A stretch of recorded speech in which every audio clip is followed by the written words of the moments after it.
14-year-old Ethan Parker learned something most kids his age never should. He learned that walls don't always crack loudly. Sometimes, they break in whispers. It started on a rainy Thursday night in a small suburban house in Ohio. The kind of house where the paint was peeling just a little, where the porch light flickered, and where laughter used to live, but had slowly moved out. Ethan sat on the top step of the staircase, his math homework forgotten in his lap. Below him, in the dimly lit kitchen, his parents argued in low voices. They always argued in low voices now. His father, Mark Parker, worked long hours at a manufacturing plant that had recently cut wages. His mother, Lisa, once a cheerful elementary school teacher, had started picking up extra shifts tutoring just to keep bills paid. But money wasn't the real problem. It was silence. When his parents spoke, it was sharp. When they didn't, it hurt worse. Ethan heard his father say, "I'm trying, Lisa. What else do you want from me?" And his mother reply, exhausted, "I want you here. Not just your body. You're always tired, always angry." Ethan held his breath. He had heard variations of this argument for months. Then came the words that made his stomach twist. "Maybe we should take a break," his mother said quietly. The house went still. Ethan felt something cold crawl up his spine. A break. That word meant divorce in every movie he'd ever seen.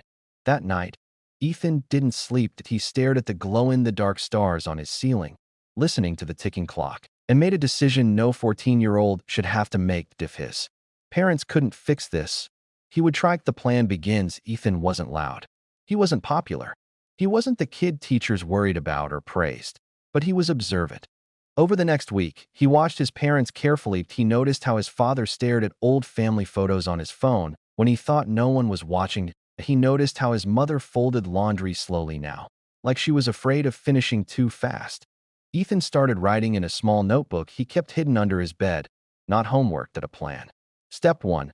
Remind them of what they're losing. Step 2. Force them to talk, without fighting. Step 3. Do it without them realizing it was his idea. Because if they knew, they'd stop him. The first move on Saturday morning. Ethan woke up early and pulled out an old, dusty box from the garage. Inside were memories, photos from family vacations, a ticket stub from his parents' first concert together, a birthday card his dad once wrote to his mom that said, "I fall in love with you again every day." Ethan spent hours arranging them. That evening, he called both parents into the living room. "I have a school project," he said, nervously, "about family history."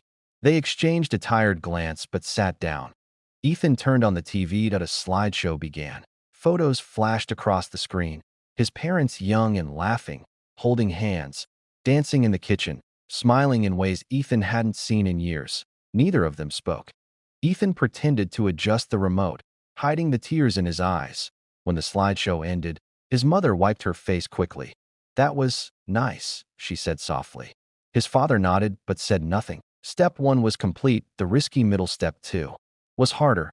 Ethan needed them alone together, without stress, without distraction. He lied. On Friday, he told his parents that his school required a parent meeting on Saturday morning at the same time. Different excuses.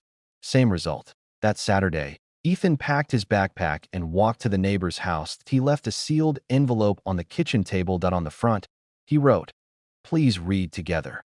Inside was a letter, written in shaky handwriting. Ethan's letter: "Mom and Dad, I know you think I don't hear you, but I do. I hear the fights. I hear the silence. I hear when you stop saying goodnight to each other. I don't need a bigger house or more money. I need both of you together. Please don't quit on each other before you try everything. I'm scared. Love, Ethan." When Ethan returned home that afternoon, the house was quiet, too quiet. His heart raced. He stepped inside and froze. His parents sat at the kitchen table, hands intertwined. His mother's eyes were red from crying. His father stood up and walked toward him. Ethan braced himself. Instead, his father knelt down and hugged him tightly. "I'm sorry," his father whispered. "We forgot you were listening." His mother joined them, wrapping her arms around both of them. "We were hurting each other," she said, "but we were hurting you more." That night, his parents talked for hours, not yelling, talking. For the first time in months. That healing takes time. The problems didn't disappear. Bills still came. Work was still stressful. Life was still hard. But something changed. They started eating dinner together again. They laughed, awkwardly at first. They went to counseling, and every night, Ethan heard something that felt like a miracle. Conversation. Months later, Ethan overheard his father say, "We almost lost everything." His mother replied, "But our son reminded us why we started." Ethan smiled quietly in his room that he never told them about the notebook. Some plans don't need credit, that sometimes the smallest voice in the house hears the loudest truths, and sometimes it takes a 14-year-old's courage to remind adults what love really means.